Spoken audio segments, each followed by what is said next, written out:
Ela dormia no chão por 15 anos, resistindo a qualquer ajuda, presa a uma promessa feita no desespero.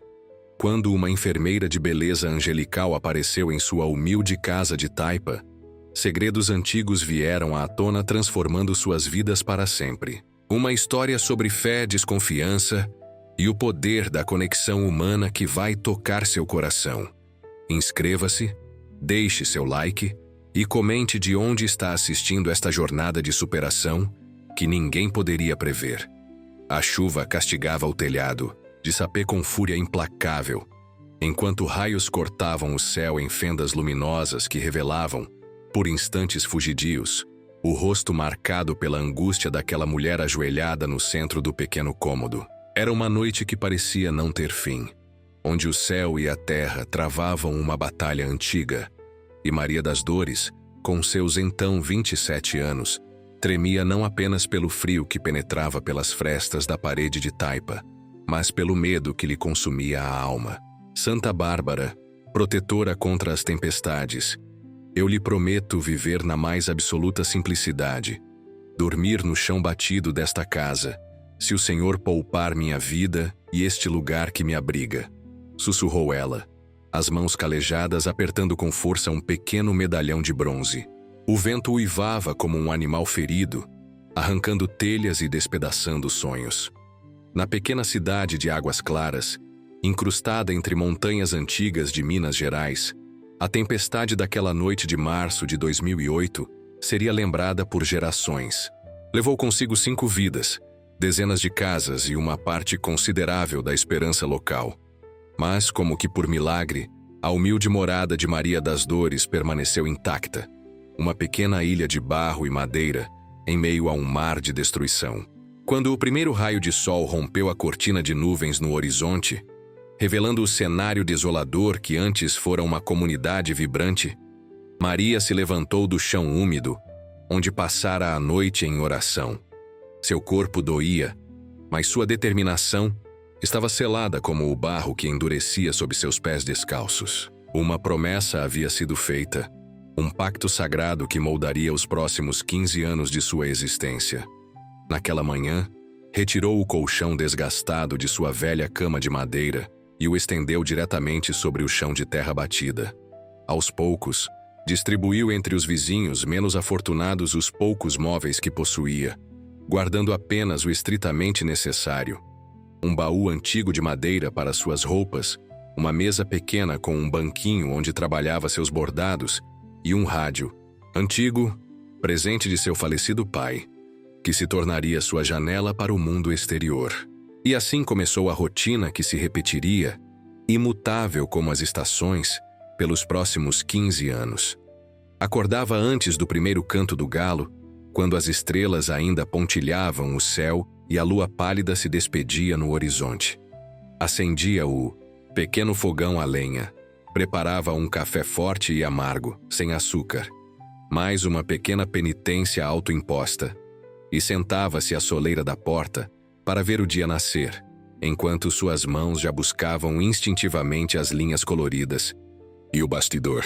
"Bom dia, Dona Maria. Não quer uma cama que sobrou lá de casa? Tá novinha!" Gritava ocasionalmente seu Joaquim, o vizinho do terreno adjacente, enquanto passava em direção à roça. "Muito obrigada, mas não preciso não. Estou bem assim", respondia ela com um sorriso contido que não alcançava seus olhos castanhos. O tempo passou, e as tentativas de ajuda foram escasseando, substituídas por olhares de soslaio e histórias sussurradas nas vendinhas e na praça da igreja. Ficou abalada depois da tempestade, diziam alguns. Fez uma promessa muito pesada, comentavam outros. É orgulho demais, isso sim, sentenciavam os mais críticos. Mas todos, sem exceção, admiravam secretamente a qualidade extraordinária de seus bordados, que contavam histórias do folclore local com uma precisão e beleza que pareciam impossíveis para mãos tão castigadas pelo trabalho. Havia algo quase místico na forma como ela capturava com suas linhas coloridas as lendas do Saci Pererê, da mula sem cabeça, do Curupira e tantas outras figuras que povoavam o imaginário mineiro. Cada peça era como uma pequena janela para Um mundo onde o extraordinário se mostrava possível, onde o mágico e o cotidiano se entrelaçavam como os próprios fios de suas criações. Aos sábados, carregava suas obras em uma cesta de vime e caminhava 3 quilômetros até a feira da cidade, onde montava uma pequena banca improvisada.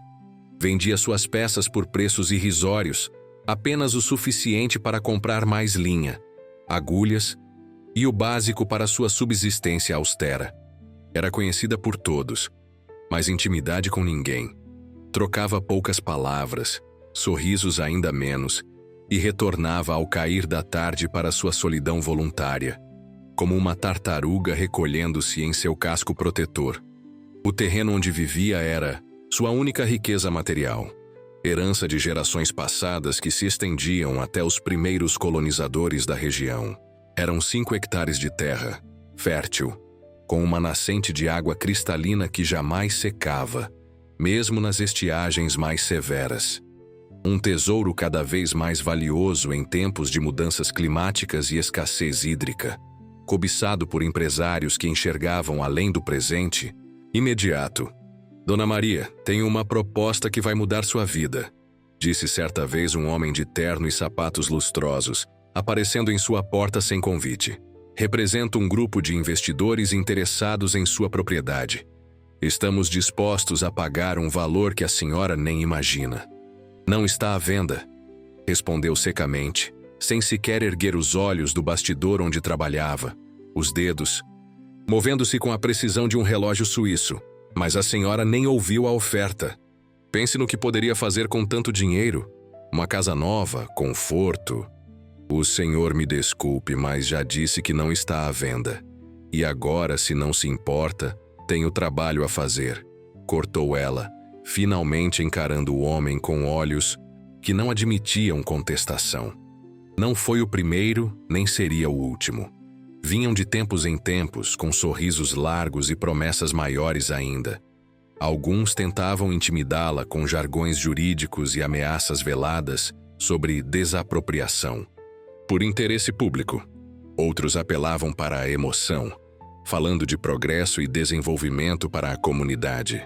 Todos saíam da mesma forma, cabisbaixos e de mãos vazias, derrotados pela teimosia inabalável daquela mulher aparentemente frágil. Os anos passaram deixando marcas em seu corpo, mas não em sua rotina. Seus cabelos, antes de um castanho profundo, agora exibiam fios prateados que brilhavam ao sol.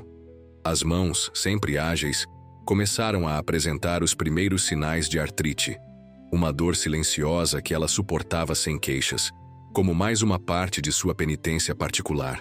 Seu andar, antes firme e decidido, tornava-se gradualmente mais cauteloso, especialmente nas manhãs frias quando seus joelhos pareciam recusar-se a cooperar. Ainda assim, Maria das Dores mantinha-se fiel à sua promessa. Durante 15 invernos e 15 verões, seu corpo descansou sobre o mesmo colchonete estendido no chão de terra batida. 15 ciclos de lua cheia a encontraram bordando à luz de velas, quando a eletricidade, luxo recente em sua casa, falhava durante as tempestades. 15 anos de uma existência quase monástica, onde o único companheiro constante era o velho rádio que tocava músicas regionais e transmitia novenas católicas, conectando-a a uma fé que era, simultaneamente, sua prisão e sua fortaleza. Foi numa ensolarada manhã de abril de 2023, quando as jabuticabeiras do quintal estavam carregadas de frutos negros e brilhantes, que sua vida solitária foi interrompida por batidas suaves na porta. Não esperava visitas, nunca esperava, e aproximou-se com a desconfiança que se tornara sua segunda pele. "Quem é?" e perguntou, mantendo a porta firmemente fechada. "Bom dia. Meu nome é Clara, sou enfermeira do programa de saúde comunitária. Estamos visitando os moradores mais isolados para verificar condições de saúde e oferecer assistência básica." Maria abriu uma fresta da porta, apenas o suficiente para enxergar a jovem que sorria do outro lado. Era uma moça de não mais que 30 anos, com olhos de um verde translúcido que contrastavam com a pele morena. Havia algo em seu semblante que transmitia uma serenidade quase palpável. Uma luz própria que parecia iluminar o entorno. Não preciso de médico nem de enfermeira. Estou perfeitamente bem, obrigada, respondeu Maria, fechando a porta sem hesitação. Mas Clara não era pessoa de desistir facilmente. No dia seguinte, estava novamente à porta, desta vez com um pequeno frasco em mãos. Trouxe um remédio caseiro para a artrite, anunciou ela, quando Maria entreabriu a porta com evidente irritação. Percebi ontem como a senhora movimenta as mãos. Minha avó tinha o mesmo problema, e este preparado de ervas sempre a aliviava. Maria observou o frasco com desconfiança, mas a dor que sentia naquela manhã particularmente fria a fez hesitar. Como aquela estranha havia notado algo que ela se esforçava tanto para esconder. É só uma infusão de ervas. Não custa tentar, insistiu Clara, com um sorriso que parecia capaz de derreter até mesmo a mais resistente das armaduras. Pode deixar aí no batente. Depois eu vejo. Concedeu finalmente Maria, afastando-se da porta sem convidar a visitante a entrar. O preparado ficou intocado por 2 dias. No terceiro, quando a dor em suas juntas tornou-se quase insuportável após uma noite especialmente úmida, Maria cedeu à tentação.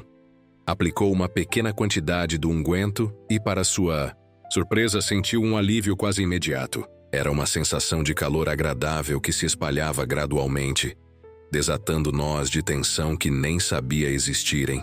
Na 4ª visita consecutiva de Clara, Maria finalmente permitiu que entrasse. A jovem enfermeira observou com olhos atentos o interior austero da casa. O colchonete no chão, a ausência quase completa de móveis, as paredes nuas exceto por um crucifixo de madeira e uma pequena imagem de Santa Bárbara. Mas o que realmente capturou sua atenção foram os bastidores e bordados meticulosamente organizados sobre a pequena mesa de trabalho. Que trabalho extraordinário! Exclamou, aproximando-se para examinar um bordado que retratava a lenda da Yara. Nunca vi nada parecido. A senhora consegue dar vida às histórias com estas linhas. Uma fagulha de orgulho iluminou momentaneamente os olhos de Maria. Era raro receber um elogio tão sincero, especialmente de alguém que parecia entender o valor de seu trabalho, além do aspecto puramente decorativo. Aprendi com minha mãe, que aprendeu com a mãe dela, respondeu simplesmente. São histórias que não podemos deixar morrer. Quanto a senhora cobra por peças como estas? Perguntou Clara, ainda maravilhada com os detalhes minuciosos de um bordado que mostrava o curupira protegendo a floresta. Maria mencionou valores que faziam suas criações valerem pouco mais que o custo do material utilizado. Clara não conseguiu disfarçar o espanto. Mas isso é um absurdo. São verdadeiras obras de arte. Deveriam valer 10, 20 vezes mais. A conversa naquele dia marcou o início de uma lenta, mas significativa mudança. Clara passou a visitá-la regularmente, trazendo não apenas cuidados de saúde, mas também uma companhia que Maria, sem perceber, começava a ansiar. A jovem enfermeira tinha o dom raro de respeitar o silêncio sem preenchê-lo com palavras vazias, de oferecer ajuda sem ferir o orgulho alheio. Aos poucos, como uma flor que desabrocha relutante após um longo inverno, Maria começou a se abrir.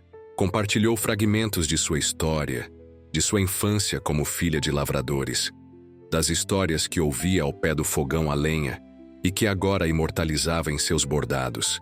Falou da tempestade devastadora, embora ainda mantivesse em segredo a natureza exata de sua promessa. Numa tarde particularmente quente, quando o sol de verão transformava a pequena casa em um forno, Clara perguntou diretamente: "Por que a senhora dorme no chão, Dona Maria? Já percebi que não é por falta de condições de ter uma cama."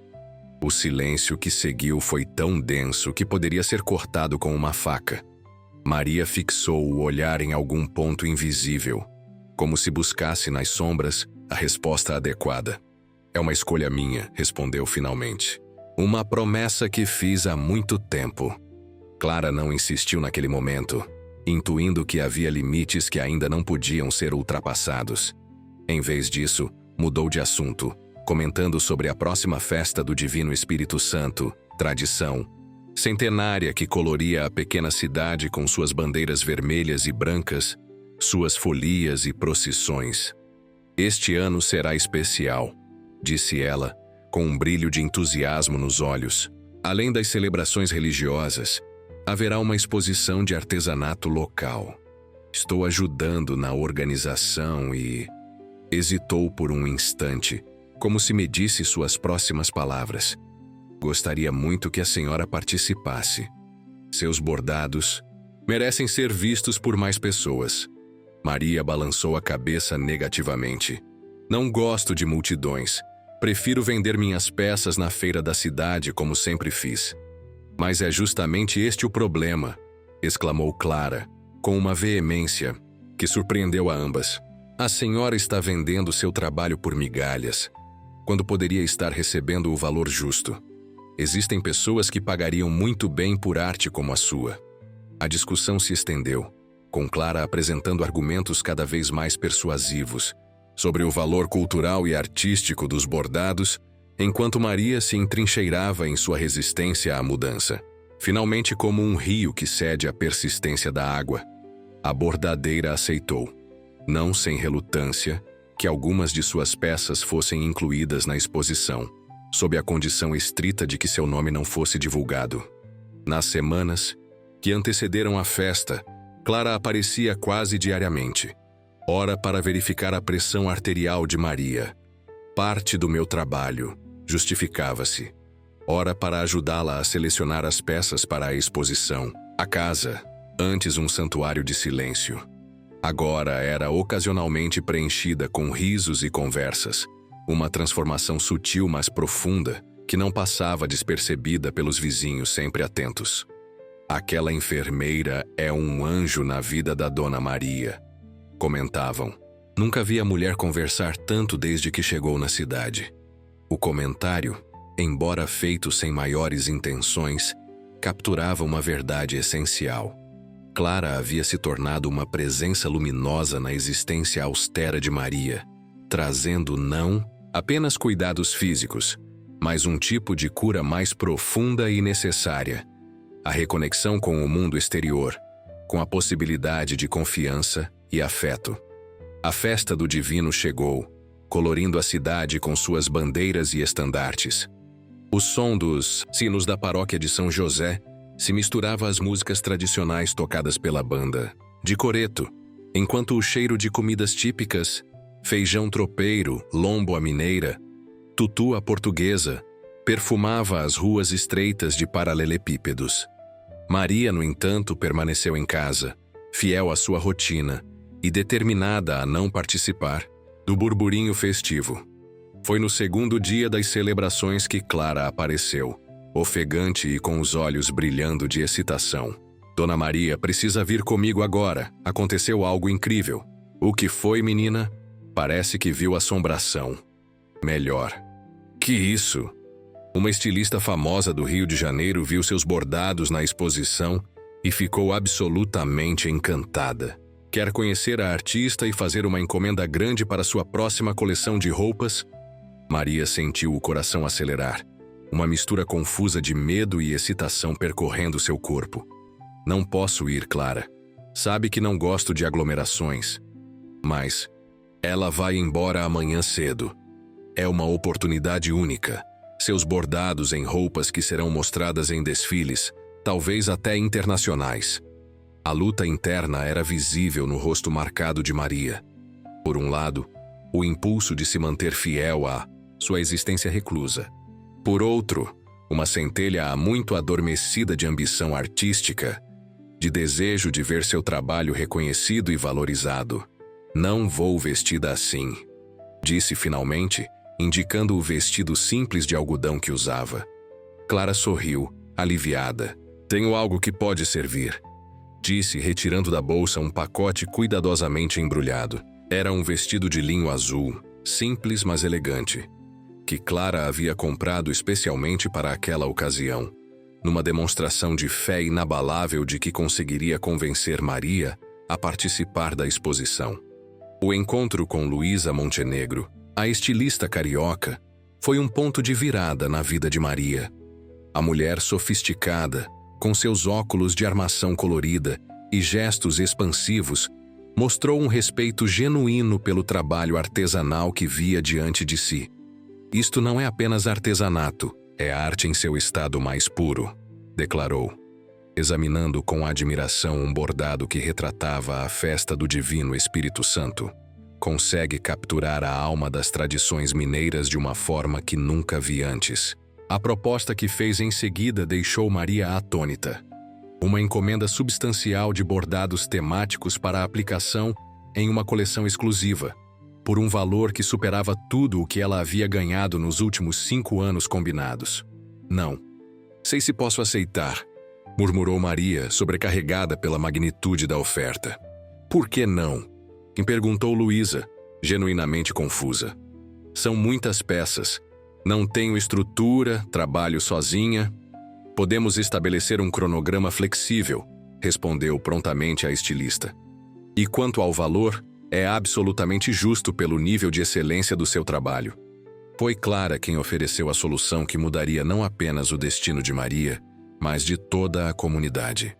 E se formássemos um grupo de bordadeiras locais?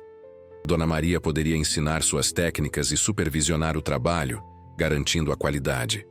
Conheço várias mulheres na cidade que ficariam honradas em aprender com a senhora. A ideia, lançada como uma semente ao vento, encontrou solo fértil. Nas semanas seguintes, a pequena casa de taipa tornou-se um centro improvisado de aprendizado. Mulheres de todas as idades, desde adolescentes curiosas até senhoras que, como Maria, guardavam conhecimentos ancestrais de bordado, reuniam-se 3 vezes por semana para aprender e compartilhar técnicas. Desta forma inesperada, Maria se viu transformada de reclusa em mestra, de solitária em centro de uma pequena revolução artesanal. Seu colchonete no chão, antes símbolo de isolamento, agora dividia espaço com cadeiras e banquinhos trazidos pelas aprendizes, que se sentavam em círculo para absorver os conhecimentos da mestra dos fios, como carinhosamente a apelidaram. Primeira parcela do pagamento pela encomenda de Luísa permitiu melhorias básicas na casa. Um telhado novo que não gotejava nas noites de chuva, janelas com vidros que mantinham o frio do inverno do lado de fora, uma ampliação do espaço de trabalho. Ainda assim, fiel à sua promessa, Maria continuava dormindo no chão, um contraste cada vez mais evidente com as transformações ao seu redor. Foi durante esta fase de renovação que um novo elemento perturbador entrou em cena. Um grupo empresarial, maior e mais agressivo que os anteriores, enviou não apenas representantes com propostas financeiras, mas também um advogado com documentos que alegavam irregularidades na documentação do terreno. É apenas uma formalidade, explicou o homem, de terno impecável e sorriso calculado. Assine estes papéis autorizando estudos preliminares no terreno e resolveremos todas as pendências legais para a senhora. Maria, agora mais confiante graças ao apoio da comunidade que se formara ao seu redor, recusou-se a assinar qualquer documento sem antes consultar um advogado próprio. Clara, presente no momento da visita, notou algo familiar no logotipo da empresa impressos nos documentos, um detalhe que a deixou visivelmente perturbada.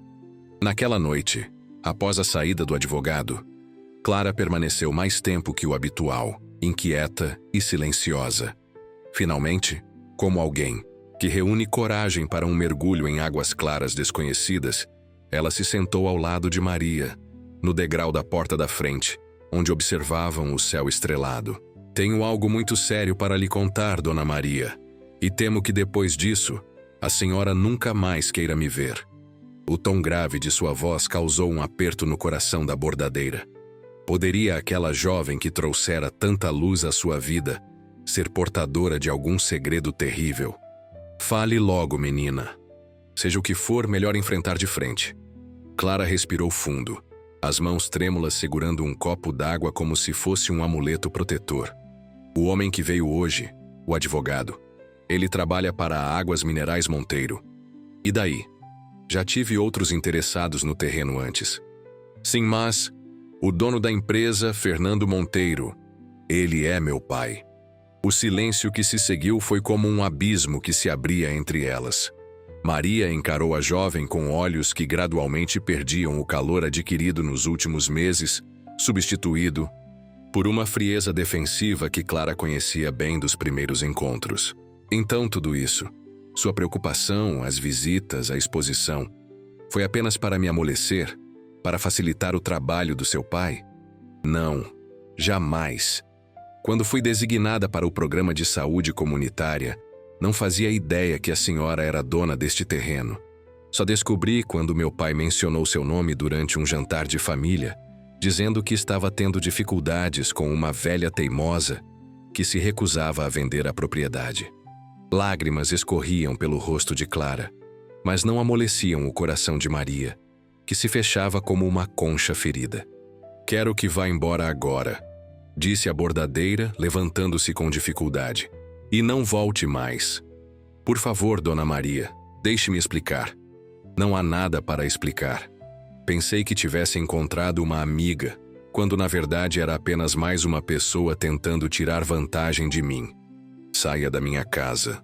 Agora. A notícia da ruptura entre Maria e Clara espalhou-se rapidamente pela pequena comunidade, dividindo opiniões. Alguns defendiam a enfermeira, ressaltando todo o bem que fizera não apenas para Maria, mas para outras famílias atendidas pelo programa de saúde. Outros viam a confirmação de antigas suspeitas sobre gente da cidade grande e suas intenções sempre ocultas. As semanas seguintes foram de retrocesso para Maria. Embora mantivesse os encontros com as bordadeiras por uma questão de compromisso, com a encomenda de Luísa, seu espírito voltara a se fechar. O sorriso que começara a aparecer com mais frequência tornou-se novamente raro. As conversas reduzidas ao mínimo necessário para a transmissão de conhecimentos técnicos. À noite, sozinha em seu colchonete no chão, permitia-se sentir a dor da traição. Uma ferida que parecia mais profunda que qualquer outra que já experimentara. Havia aberto seu coração, baixado defesas construídas ao longo de décadas, apenas para confirmar o que sempre soubera. Confiar era arriscar-se demais. A distração veio de uma fonte inesperada. Uma seca severa atingiu a região, a pior em décadas, secando poços artesianos e deixando comunidades inteiras dependentes de caminhões-pipa enviados pela prefeitura. O racionamento de água tornou-se parte do cotidiano, com horários específicos para seu uso nas residências. A nascente no terreno de Maria, no entanto, mantinha seu fluxo constante, como sempre fizera mesmo nos períodos mais áridos. Este, fenômeno já conhecido pelos moradores mais antigos, ganhou nova relevância diante da crise hídrica atual. Foi Dona Generosa, uma das bordadeiras mais idosas do grupo, quem primeiro tocou no assunto durante um dos encontros. Dona Maria, dizem na cidade que sua nascente é a única que não secou. Maria assentiu sem erguer os olhos do bastidor onde trabalhava. Nunca seca. Meu avô dizia que é porque alcança o coração da montanha. Minha neta, de 5 anos, está com febre há 3 dias, continuou a senhora. O médico disse que precisamos dar banho nela para baixar a temperatura, mas estamos sem água desde ontem. Será que a senhora permitiria que buscássemos um pouco? O pedido, feito com tanta humildade, tocou algo profundo no coração endurecido de Maria. Assentiu silenciosamente, e na mesma tarde a pequena Ana Luísa recebeu seu banho terapêutico com a água fresca e pura da nascente ancestral. A notícia espalhou-se como fogo em palha seca. No dia seguinte, uma fila de pessoas com baldes e garrafas formou-se na entrada da propriedade. Maria, inicialmente desconfortável com tantos estranhos em seu santuário, acabou por estabelecer um sistema ordenado. Designou um horário específico para a coleta de água, evitando assim a superlotação e garantindo a sustentabilidade da nascente. O que começou como um gesto de solidariedade emergencial transformou-se nas semanas seguintes em um catalisador para o renascimento de antigas tradições comunitárias.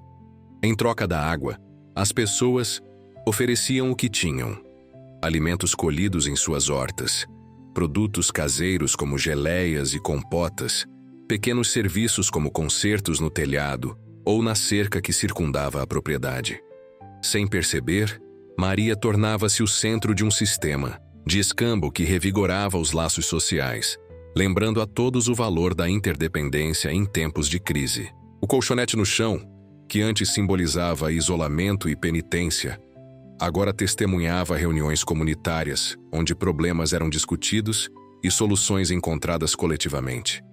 Foi durante uma destas reuniões improvisadas, quando debatiam a possibilidade de instalar um sistema de captação e distribuição mais eficiente da água da nascente, que Clara reapareceu. Estava visivelmente mais magra, com olheiras profundas que evidenciavam noites mal dormidas, mas havia em seu semblante uma determinação renovada. A reação inicial foi de desconforto geral. Todos ali conheciam a história da traição, e olhares hostis foram dirigidos à recém-chegada. Maria, no entanto, manteve-se impassível, observando a jovem com olhos cautelosos, mas não completamente fechados. Sei que não sou bem-vinda, mas precisava vir, começou Clara, a voz trêmula, mas decidida. Trago informações importantes que vocês precisam saber. Colocou sobre a mesa uma pasta cheia de documentos, estudos ambientais, mapas hidrográficos, relatórios técnicos. Com a eloquência de quem dominava o assunto, explicou que a nascente no terreno de Maria não era um fenômeno isolado, mas parte de um sistema aquífero complexo que alimentava rios subterrâneos em toda a região.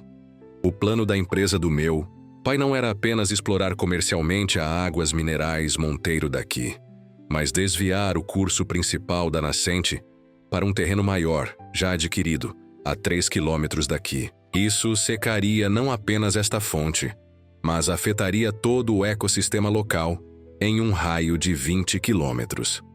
A revelação causou comoção entre os presentes.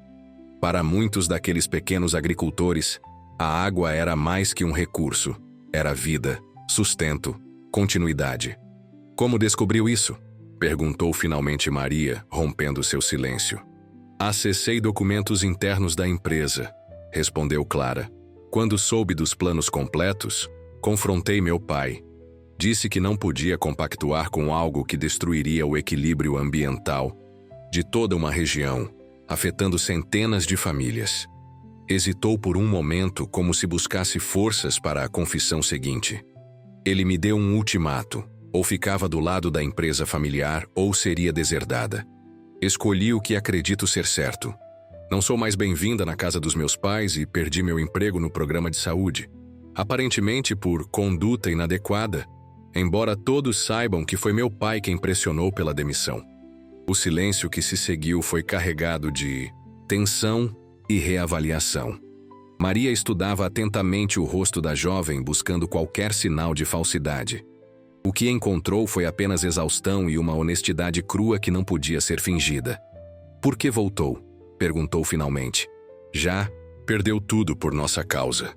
Podia simplesmente ter ido embora, recomeçar em outro lugar. Clara olhou diretamente nos olhos da mulher mais velha sem hesitação. Porque aqui encontrei algo que nunca tive antes. Um propósito verdadeiro. Ver o que vocês estão construindo juntos. Não apenas a cooperativa de bordado, mas agora, esta rede de apoio mútuo durante a seca, me fez acreditar que existem valores mais importantes que status social ou conforto material. Quero fazer parte disso, se me aceitarem. As semanas seguintes foram de intensa atividade. Munidos com as informações trazidas por Clara, a comunidade mobilizou-se para proteger legalmente a nascente e todo o sistema aquífero. Advogados voluntários de uma ONG ambiental foram contatados, estudos complementares realizados, abaixo-assinados organizados. Paralelamente, a cooperativa de bordadeiras ganhava estrutura formal. A primeira encomenda para Luísa Montenegro foi entregue com sucesso e gerou pedidos adicionais, não apenas da estilista original, mas também de outros profissionais que conheceram o trabalho através dela. Com o apoio técnico de Clara, cuja formação incluía não apenas enfermagem, mas também administração, estabeleceram preços justos, contratos adequados e um sistema de distribuição equitativa dos lucros. O impacto na comunidade foi transformador. Mulheres que antes dependiam exclusivamente da renda de maridos ou filhos conquistaram autonomia financeira. Jovens que consideravam migrar para grandes cidades em busca de oportunidades encontraram razões para permanecer, aprendendo técnicas ancestrais que agora se provavam economicamente viáveis.